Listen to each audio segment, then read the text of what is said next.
Hello everyone, it is Nancy Taylor here, and this is number 6 of 10 in the ESL strategies videos. And this one is titled Engagement.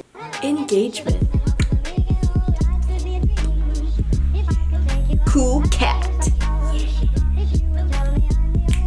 Hello, Timmy.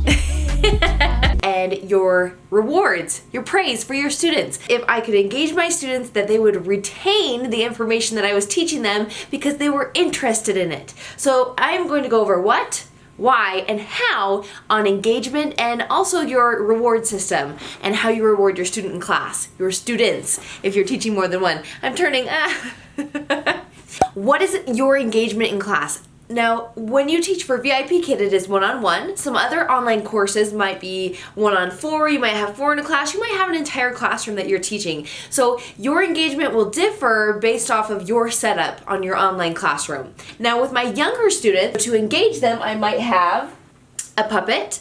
I might bring Dino. Hello! What is your name? Hello, Timmy. Hello, Timmy. Maybe in that lesson we're learning ball, and I have this ball. I bring it close. I bring it far from the screen. I show them hit.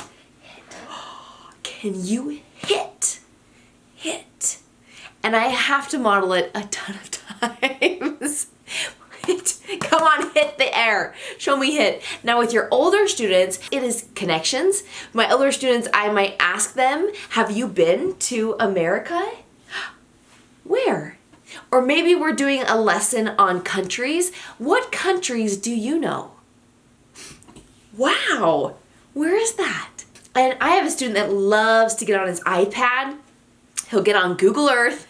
Where do you live, Teacher Nancy? I live in Salt Lake City. He'll look it up. Look! And so he's made that connection of where I live. It's memorable. It's something that he can remember. And it's a connection with the content that we are learning.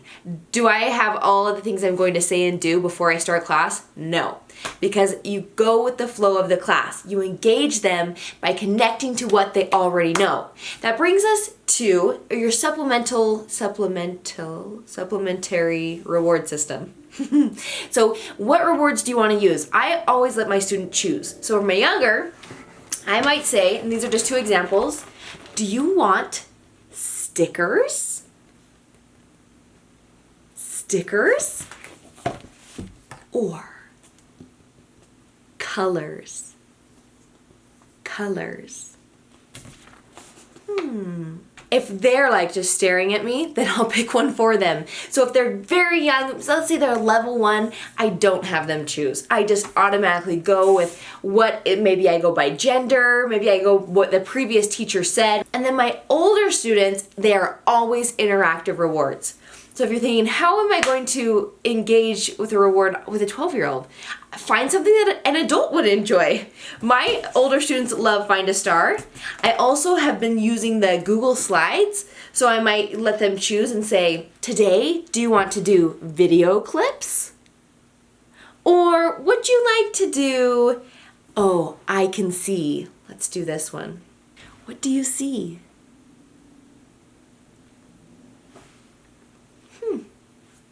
China. Yes.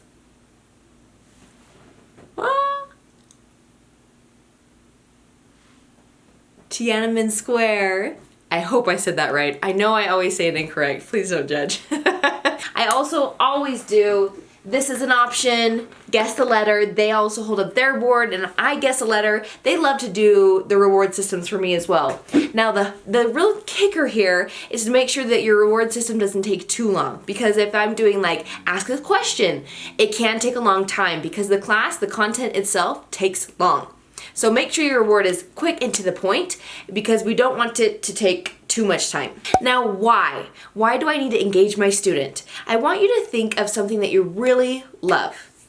Something you really love. You know a lot about it. Why do you know a lot about it? Maybe it's cooking, maybe it's fitness, maybe it's music, or maybe it's sports. My husband knows a lot about sports. Because he's interested in it. He reads about it. He looks it up. He watches the videos on it. He listens to it on the radio. It's always surrounding him. So how can we light that fire and spark that interest in our English classes? How can we carry that same thing over to this class? What do you think? Making connections. If my student loves Spider-Man, I'm like,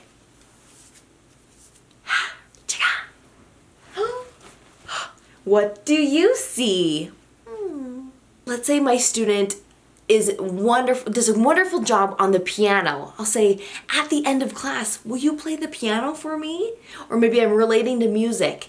I'd love to listen to them play the piano at the end. I always use that as a reward. Can you show me your yo-yo tricks? So that is a reward or something that engages them because they're like, oh, if I pay attention here, if we get through this, then I get to share this with my teacher. But so they don't blow through the lesson. Make sure they are mastering the content. I don't want it just to go in one ear and out the other. We want to master it. We want to connect new things to previous schema. So that's something they've previously learned. So if I'm looking at a picture and I say, what do you see here? What does it remind you of? Oh, okay. Can you now read the story or read the caption?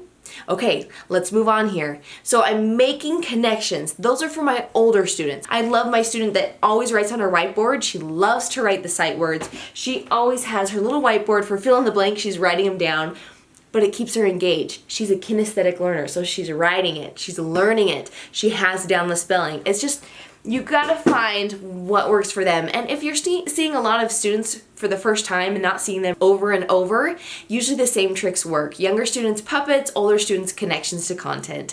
And then once you get to know them on a more personal level, you can connect to their family, you can make connections to things that you previously talked about. Maybe they had a performance the other day, they had a soccer game, they love ping pong. You can continue to make those connections and build on that foundation. And that's when you really grow to love your students. How?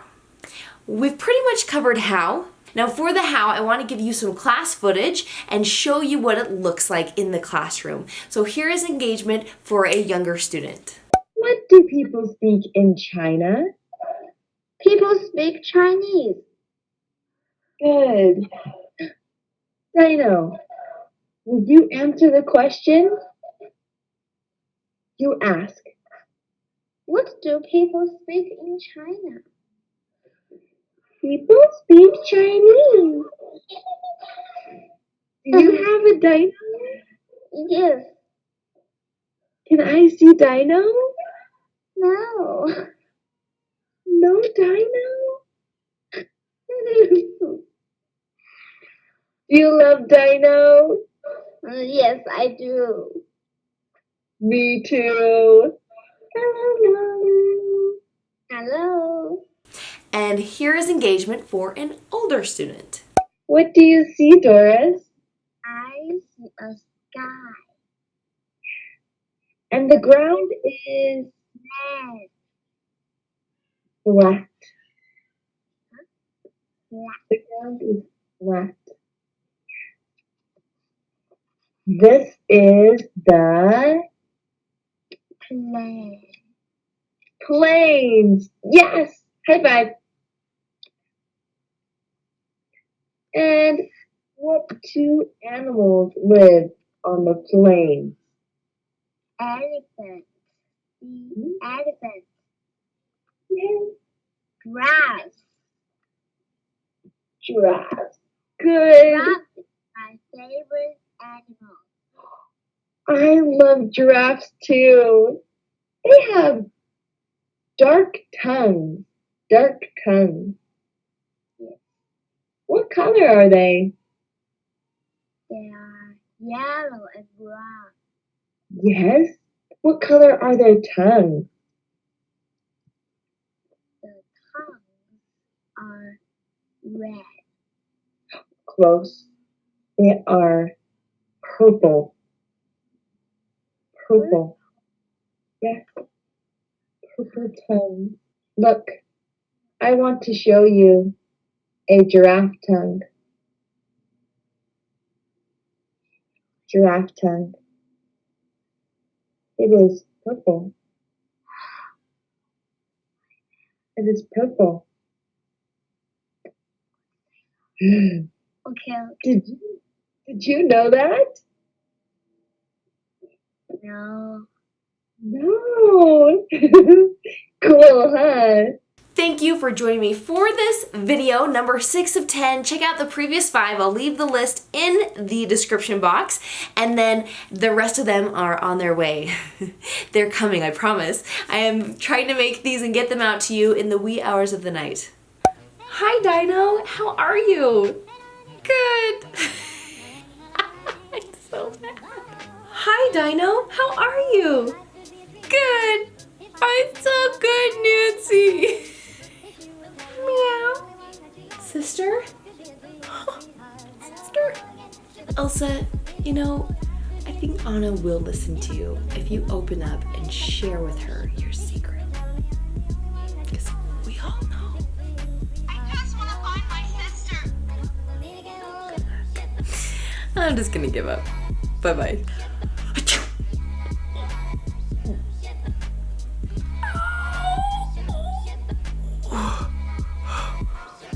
Ugh.